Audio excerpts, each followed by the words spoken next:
लौ अन्न अव्वलकुम व आखिरकुम कामू फी सईदिन वाहिद। अल्लाह की अज़मत को देखना है और अल्लाह की कुदरत को देखना है तो इस हदीस को देखिए जिसमें कहा कि बनी आदम जो है सारी की सारी आदम अलैहिस्सलाम से लेकर जो है क़यामत तक जितने लोग हैं, जितने अल्लाह ने पैदा किए, सारे के सारे एक जगह पर जमा हो जाएं और फिर अपने ब्रेन जो है आजकल जो कि कम यूटिलाइज होता है उस कम्प्लीटली यूज़ करके 100% कैपेसिटी के साथ जो कुछ वो मांग सकते हैं अपनी अपनी ज़ुबान के अंदर मांगें, मांगें मांगें मांगें, मांगते मांगते थक जाएंगे और अल्लाह पाक कुन फयकून के साथ उन सब को वो सब कुछ अता कर देगा। तो उसके बाद अल्लाह के ख़जानों में इतनी भी कमी नहीं आएगी जितनी जो है एक सुई जो है उसको आप जो है बड़े ओशन के अंदर डालें तो उसके ऊपर जितना पानी आ जाता है। तो क्या वजह है कि जब आप अल्लाह को पुकारते हैं इस दुनिया के अंदर तो अल्लाह पाक आपको वो चीज़ उस वक़्त नहीं देते, अल्लाह पाक उसको होल्ड करके रखते हैं। यही है कि अल्लाह ने कहा कि वलो बसतल्लाहु रिज़्क़ लिइबादिही लबग़ौ फ़िल अर्ज़। बाज़ औक़ात अल्लाह को पता है किसको कितना किस वक़्त कितनी क्वांटिटी के अंदर जो है वो अता करना है, क्योंकि अगर अल्लाह पाक दे दे तो फिर लबग़ौ फ़िल अर्ज़, इंसान जो है अपने आपे से जो है वो बाहर हो जाएगा। हम दुनिया में ही देखते हैं कितने लोग हैं कि उनको आपको लिमिट के ऊपर एज अ मैनेजर आपको उनको उनकी लिमिट के अंदर जो है वो रखना पड़ता है। जब आप उनको औकात से ज़्यादा दे देते हैं तो फिर जो है उनको कंट्रोल करना जो है वो मुश्किल हो जाता है। तो अगर आप अल्लाह पाक से दुआ कर रहे हैं और आपको ये लग रहा है कि दुनिया के रिसोर्सेज, दुनिया के ताल्लुकात, दुनिया की रिलेशनशिप, दुनिया की जॉब्स, दुनिया के क्रेडिट कार्ड, दुनिया की डिफरेंट ऑर्गेनाइजेशंस जो हैं वो आपकी पुकार को एक एप्लीकेशन आप फिल करते हैं और आपको जो है वो मिल जाता है। और जब अल्लाह को पुकारते हैं तो वहाँ पर ना कोई सुनवाई होती है, आप मांगते रहते हैं और अल्लाह पाक जो है वो नहीं देता। तो अल्लाह के वादों पे यकीन कीजिए, जब आप अल्लाह से मांगते हैं तो हो ही नहीं सकता। There no possibility, no possibility. आप सल्लल्लाहु ने फरमाया कि जब बंदा अल्लाह के सामने हाथ उठाता है तो अल्लाह पाक को शर्म आती है और अल्लाह पाक उसकी दुआ को जो है वो कबूल करता है। आप देखिए तो सही मूसा अलैहिस्सलाम और हारून अलैहिस्सलाम जब अल्लाह पाक से दुआ की, उन्होंने कहा कि या अल्लाह ये फ़िरौन जो है इसने फसाद ज़मीन में फैलाया हुआ है, इसकी जो है कारूनियत और इसकी अथॉरिटी और इसकी टैरनी जो है उसको आप डिस्ट्रॉय कीजिए। तो अल्लाह ने कहा काला कद उजीबत दावतुकुम। अरबिक के अंदर कद जब आता है तो इसका माना कि हमने आपकी दुआ जो है उसको कबूल कर लिया। लेकिन आप हिस्ट्री पढ़ें तो उसके अंदर 40 ईयर्स लगे। जिस वक्त उन्होंने दुआ की उस दुआ के बाद इस दुआ की कबूलियत को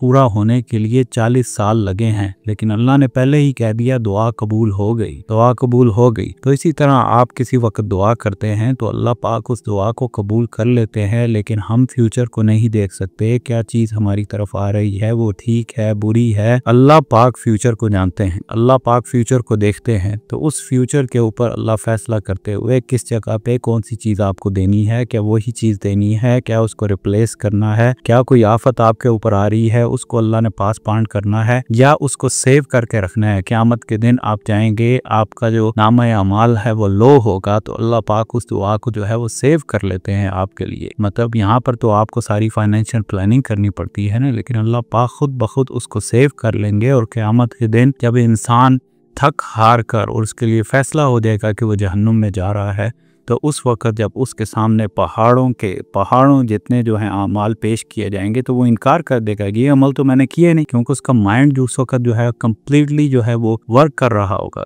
100% कैपेसिटी के साथ। तो फिर उसको याद करवाया जाएगा उस वक़्त तुमने दुआ मांगी, तुम सालों साल दुआ मांगते रहे, रातों को और उठ के दुआ मांगते रहे, अपने आंसू बहाते रहे और तुम्हें ये लगा कि अल्लाह पाक ने उनको रद्द कर दिया। नहीं, ये आज के लिए सेव थी क्योंकि अल्लाह को पता था कि तुम जो है नामा अमाल खाली करके आओ। तो अल्लाह पाक तुम्हें जन्नत में भेजने के लिए अल्लाह ने सब सेव किया है। आज इनकी एवज जो है आप जन्नत के अंदर जो है वो चला जाए। तो उस वक्त इंसान तमन्ना करेगा काश के दुनिया के अंदर मेरी एक भी दुआ कबूल नहीं हुई हो, क्योंकि दुनिया में अगर आपकी दुआ कबूल होगी तो टेम्परेरी है ना, 60 ईयर्स 70 ईयर्स 80 ईयर 100 ईयर्स के लिए आपको बेनिफिट है। क़यामत के लिए अगर वो दुआ कबूल होगी होती तो वो चीज़ जो आपको वहाँ पे मिलनी थी वो फॉरएवर कि कभी भी जो है वो ख़त्म होने वाली नहीं, कभी भी जो है वो आपसे छिनने वाली नहीं। तो अगर आप अल्लाह पाक से दुआ करें तो आपको जो है डिसअपॉइंट नहीं होना चाहिए, पूरा ट्रस्ट अल्लाह के अंदर होना। तो आप सब ने ये भी फरमाया ना कि जब इंसान दुआ करता है तो दुआ की कबूलियत के लिए कि वो अल्लाह पे ट्रस्ट करे, मालम यस्ताजिल। और इस्तेजाल क्या है कि वो ये कहे कि मैंने दुआ की और मेरी दुआ जो है वो कबूल ही नहीं, और उसके बाद वो दुआ करना जो है वो छोड़ दे। या ये कहे कि मैं इतने साल दुआ करता रहा, फिर अल्लाह को छोड़कर दूसरे दरवाजे जो है वो खटकाने लगता है, कभी गैर अल्लाह के सामने सजदा करता है, कभी गैर गैरुल्लाह के पास जाता है, तो अल्लाह पाक से जब आप दुआ करें, वो आपका क्रिएटर है, उसने आपको बनाया है। अल्हम्दुलिल्लाह रब्बिल आलमीन। और वो कहता है वक़ाल रब्बुकुम उदऊनी अस्तजिब लकुम, मुझे पुकारो तो सही, मैं तुम्हारी दुआ को कबूल करूँगा। व इज़ा सअलका इबादी अन्नी फ़इन्नी क़रीब, जब मेरा बंदा मुझे बुलाता है तो मैं उसकी शारक से भी कबील हूँ, से भी करीब हूँ, और मैं उसकी दुआ जो है उसको कबूल करता हूँ। ये कैसे हो सकता है? दुनिया का कायदा ये है कि अगर आप किसी फैयाज इंसान के पास जाएं, सखी इंसान के पास जाएं, वो ना नहीं कर सकते। तो अल्लाह जिसके पास खजाने हैं, उसके पास सारी चीज़ें मौजूद हैं। पास दुनिया के अंदर लोग ऐसे होते हैं जिनके पास कोई चीज़ नहीं होती, वो लोगों से उधार लेकर आपको देते। आप सल्लल्लाहु अलैहि वसल्लम अगर आपके पास कोई चीज़ नहीं होती थी, किसी से मांग कर आप जो है साइल को जो है वो दे देते थे। तो अल्लाह के पास तो खजाने मौजूद हैं। अल्लाह के खजाने, मैंने जैसे कहा कि वो ख़त्म ना होने वाले हैं, तो फिर अल्लाह को हमें देते हुए क्या जो है मुश्किल होती है। वो यही है कि अल्लाह को पता है किस जगह पे किस वक्त जो है आपको जो है वो दे। तो अल्लाह पाक से अगर आप दुआ करें तो पूरे ट्रस्ट के साथ, और ये कभी भी ना कहें कि भाई मेरी दुआ कबूल नहीं होती और फिर अल्लाह का दर छोड़कर आप दूसरों के दरों के ऊपर जाएं। नहीं, नो वे। अल्लाह आपने आपको बनाया है, वो आपकी दुआ को सुनता है और वो आपकी दुआ कबूल करेगा ज़रूर ज़रूर, लेकिन उसका टाइम है। उस टाइम का इंतज़ार कीजिए, और अगर वो टाइम नहीं आता तो क़यामत के अंदर अल्लाह पाक वो आपके लिए चीज़ें जो है वो सेव कर ले इंशाअल्लाह। हुज़ूर सल्लल्लाहु अलैहि वसल्लम जो है, उनके पास एक सहाबी आते हैं और आने के बाद पूछते हैं, या रसूल अल्लाह, दुनिया के अंदर अगर हमें आपको देखना होता है, आपका दीदार करना होता है, तो हम मस्जिद में आ जाते हैं और मस्जिद में आकर आपको देख लेते हैं या आपका इंतज़ार करते हैं, कहीं ना कहीं आप नज़र आ जाते हैं। लेकिन कल क़यामत के दिन जब नफ्स नफ्सी का अलम होगा, तो उस मौके के ऊपर हम आपको कहाँ पे तलाश करेंगे, कहाँ पे जो है वो आपसे हम मिलेंगे? तो आप सल्लल्लाहु अलैहि वसल्लम ने कहा कि मैं पुल सिरात पे मिलना,